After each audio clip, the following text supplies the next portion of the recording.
इस मुल्क में शुरुआत से सत्य, अहिंसा, करुणा, प्रेम और मोहब्बत का पाठ पढ़ाने वाले सबसे पहले अगर रोशनी मुझे कोई दिखती है तो वो तथागत बुद्ध की दिखती है, और वहां से ये पूरी लड़ाई शुरू होती है। उन्होंने सबसे पहले शुरुआत में ये बात कही कि इंसान इंसान बराबर होने चाहिए। और उन्होंने एक और बहुत महत्वपूर्ण बात कही जो मुझे बहुत प्रिय लगती है। मेरी कोशिश होगी कि मैं अपने इतिहास को याद करते हुए अपने वर्तमान चुनौतियों से भी आपको जोड़ने की कोशिश करूं, क्योंकि आज अगर हम चुनौती नहीं समझ पाए और इस मुल्क में अपने बहुजन समाज के सामने जो चुनौतियां उसको समझकर लोगों को समझा नहीं पाए, तो फिर हम ये बात जरूर कर लेंगे कि हमारे पुरखे लायक थे तो हमें यहां तक पहुंचा गए, और हमारी आने वाली पीढ़ी कहेगी कि हम जो पुरखों से हासिल था उसे बचा भी नहीं सके। इसलिए अपने पुरखों को याद करते हुए आज की चुनौतियों से भी लड़ना और उसे समझना जरूरी है। मेरा विषय आज के इस बातचीत में लिखा गया है, फूले शाहू अंबेडकर आणि आजच्या ओबीसी समाज मंडल कमीशन व ओबीसी जनगणना। मैं अपने विषय पर आने के पहले एक बात कह रहा हूं। मैं क्यों तथागत बुद्ध को याद करता हूं? क्योंकि तथागत बुद्ध ने एक बात बहुत महत्वपूर्ण कही थी, और याद करिए, आज से लगभग 2500 साल पहले उन्होंने कहा कि जब ये सारे इंसान बराबर, तो इन इंसानों के ऊपर कोई ईश्वर नहीं है, कोई आत्मा नहीं है, सब यहीं के हैं। यहीं का प्रज्ञाशील करुणा, विवेक और इन सब से निकली हुई वैज्ञानिक तार्किक चेतना, उसके जरिए उन्होंने समझाया कि इसके बाहर कोई नहीं। यहीं के लोगों ने हमें बांट करके कर्मकांड और अंधविश्वास में फंसाया है। तथागत बुद्ध से उनके लोगों ने पूछा कि आपका असली पैगाम क्या है? तथागत बुद्ध ने कहा, और ये मेरा सबसे प्रिय वाक्य है, कि किसी किताब में लिखा हो तो सच मत मान लेना, कुछ लोग कह रहे हो तो सच मत मान लेना, ढेर सारे लोग कह रहे हो तो सच मत मान लेना, जो तुम्हें सच लगे वही सच मानना। अप दीपो भव, अपना दीपक स्वयं बनो। इसलिए मैं कह रहा हूं, सबसे पहली रोशनी आइडिया ऑफ इंडिया की तथागत बुद्ध है, और वहां से उन्होंने इंसानियत का पाठ इस मुल्क को पढ़ाया। ये एक युद्ध का दौर है साथियों। एक तरफ उनकी विचारधारा है, जिनका नाम लेने से भी मैं इस मंच को हल्का नहीं करना चाहता, आप सब जानते हैं, और एक विचारधारा हमारी है जिसको हम शान से याद कर रहे हैं, और उसकी पहली मशाल तथागत बुद्ध थे। और बुद्ध के खिलाफ युद्ध किसने छेड़ा? आपने चूंकि ओबीसी वाले मुद्दे पर मुझे जोर देकर बोलने को कहा है, और ऐसे वक्त में कहा है जब इस देश का प्रधानमंत्री भी खुद को ओबीसी ही कहता है, तो मैं उसका फायदा उठाऊंगा और मैं ये सवाल पूछूंगा कि अगर अमेरिका में जाके इस देश के प्रधानमंत्री को यह कहना पड़ता है कि हम युद्ध के नहीं बुद्ध के देश हैं, तो हम यहां से सवाल पूछते हैं कि इस मुल्क के प्रधानमंत्री बताएं कि इस मुल्क में वापस लौटकर वो क्यों बुद्ध के खिलाफ युद्ध छेड़े हुए हैं। उन्हें विदेश में बुद्ध याद आते हैं और यहां के बुद्ध को खत्म करना चाहते हैं। कैसे? इतिहास में भी दर्ज है कि बुद्ध के खिलाफ युद्ध किसने छेड़ा था। फिर भी वो विचारधारा वापस खड़ी होती है। और मैं साहित्य का विद्यार्थी हूं, मैं दिल्ली विश्वविद्यालय में हिंदी पढ़ाता हूं, और महाराष्ट्र की जमीन पर खड़ा हूं, ज्ञानदेव, नामदेव, तुकाराम से होते हुए जो दूसरी सबसे बड़ी मशाल मुझे महात्मा कबीर की याद आती है। कबीर, रैदास, पलटू दादू, भीखा, बुल्ले शाह, बाबा फरीद, चोखा मेला, बसवन्ना, वो एक क्रांति का दौर था जिन्होंने फिर से इस पूरे मुल्क को ही नहीं दुनिया को कहा कि इंसान इंसान सब बराबर हैं। काकर पाथर जोर के मस्जिद लई चिनाए ताचड़ मुल्ला बाग दे, क्या बहरा हुआ खुदाए। तो दूसरी तरफ कहा कि पाथर पूजे हर मिलें तो मैं पूजूं पहाड़, ताते ये चाकी भली पीस खाए संसार। अरे इन दोन राह न पाई, हिंदुन की हिंदुआई देखी तुर्कन की तुर्काई, अरे इन दोन राह न पाई। आप इस अपने इतिहास को जानिए। और मैं जानता हूं कि ये इस पंडाल में यहां जितने लोग आए हुए हैं वो तो जानते हुए लोग हैं। देखिए भाई, कुछ आलोचना भी मैं करूंगा। इस पंडाल में या इस सभागार में जितने लोग हैं, इनकी औसत उम्र अगर आप निकालेंगे तो कितनी होगी? अधिकांश लोग 50 साल और उसके ऊपर के हैं। नौजवान कहां हैं? और अगर नौजवान इस बहुजन समता पर्व में नहीं है तो खबरदार और चौकन्ने रहिए, कहीं कोई ऐसे लोग, ऐसी ताकतें आपके घर के बच्चों को किसी धार्मिक जुलूस में शामिल करके किसी मंदिर मस्जिद के झगड़े में तो इस्तेमाल नहीं कर रही है। और अगर हम उन्हें यहां नौजवानों को नहीं शामिल कर पाए तो अगली पीढ़ी को हम बताएंगे कैसे कि आपका इतिहास क्या है। और उस इतिहास में कबीर साहब ने एक सवाल पूछा था, माला तो कर्मे फिरे जीव फिरे मुख माई, और मनवा तो 34 फिरे यह तो सुमरन नाई। मन ना रंगाए रंगाए जोगी कपड़ा।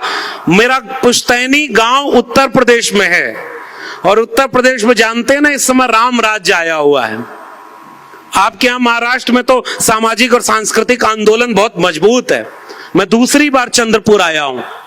पिछली बार ओबीसी महिलाओं के साहित्यिक सम्मेलन में आया था, और इस बार बहुजन समता पर्व में।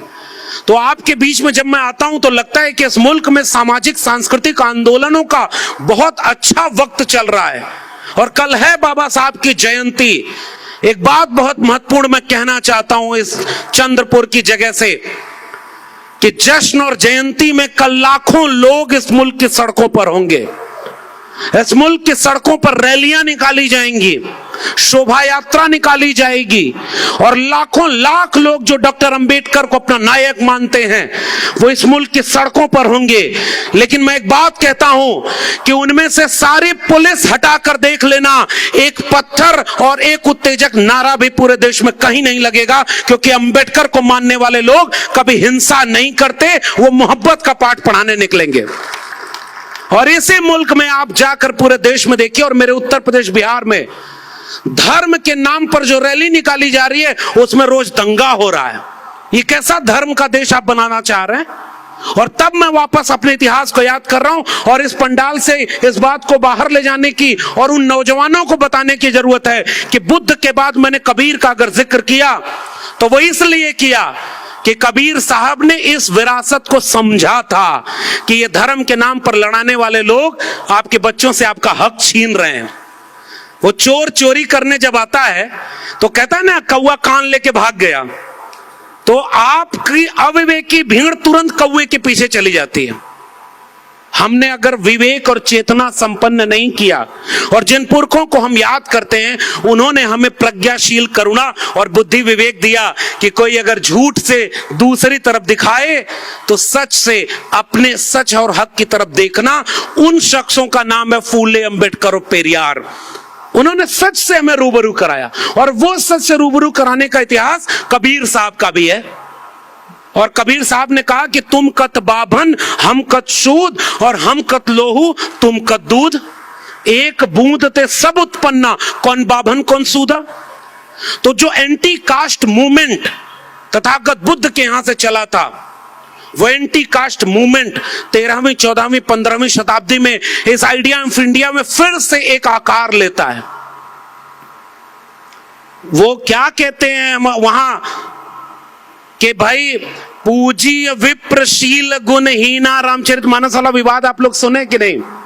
उत्तर भारत में आजकल रामचरितमानस वाला एक विवाद चल रहा है, और उस विवाद में एक सवाल पूछा गया है कि ये क्यों कहा गया कि पूजी विप्र। विप्र मतलब जानते हैं कि नहीं? विप्र मतलब ब्राह्मण, और ब्राह्मण के लिए क्या कहा गया? मुखस्य जायते ब्राह्मण बाहुर नाम क्षत्रिय। दुनिया में इंसान एक तरह से पैदा होते हैं, ये ऐसा अकेला देश है जहां कोई मुख से पैदा हुआ, कोई भुजाओं से पैदा हो गया। अगर इस देश के प्रधानमंत्री को ये बातें बतानी ही है बाहर विदेशों में जाकर, तो उनको जाकर बता दें कि भाई तुम लोग हमसे बहुत पीछे हो, हमारे यहां कोई मुख से और कोई भुजाओं से भी पैदा होता है। भाई आप जाके अपनी वाहवाही लूटिए, शेर पाला है, लेकिन आप नहीं बता सकते ये सारी बातें, क्योंकि इस बातों पर दुनिया वाले हंसेंगे। और हम आपसे सवाल पूछने, हमारे पुरखों ने आपसे सवाल किया और उन्होंने कहा कि तुम कैसे कहते हो कि पूज्य विप्रशील गुणहीना शूद्र गुणगण ज्ञान प्रवीणा। तब हमारे पुरखे रविदास ने कहा कि पूज्य चरण चंडाल के जो होवे गुण प्रवीण। और ऐसे आइडिया ऑफ इंडिया में हम अपने इतिहास को अपनी नई पीढ़ी को जानने देना चाहते हैं, और उस इतिहास के खिलाफ फिर मूवमेंट खड़ा हुआ। और तीसरा दौर जब मैं देखता हूं तो वो दौर है महात्मा ज्योतिराव गोविंदराव फूले का। और फूले साहब को जब मैं पढ़ता हूं, जानने की कोशिश करता हूं, तो एक किस्सा मुझे याद आता है कि फूले साहब, पढ़ाई छूट गई, लोग जब पढ़ने जाते थे फूले साहब तो उनके घर पे जाकर के पिता को समझा दिया कि आपका बच्चा बिगड़ रहा है, क्योंकि जो घर पे ब्राह्मण आते थे उनसे वो तर्क करते थे। पढ़ाई छोड़वा दी।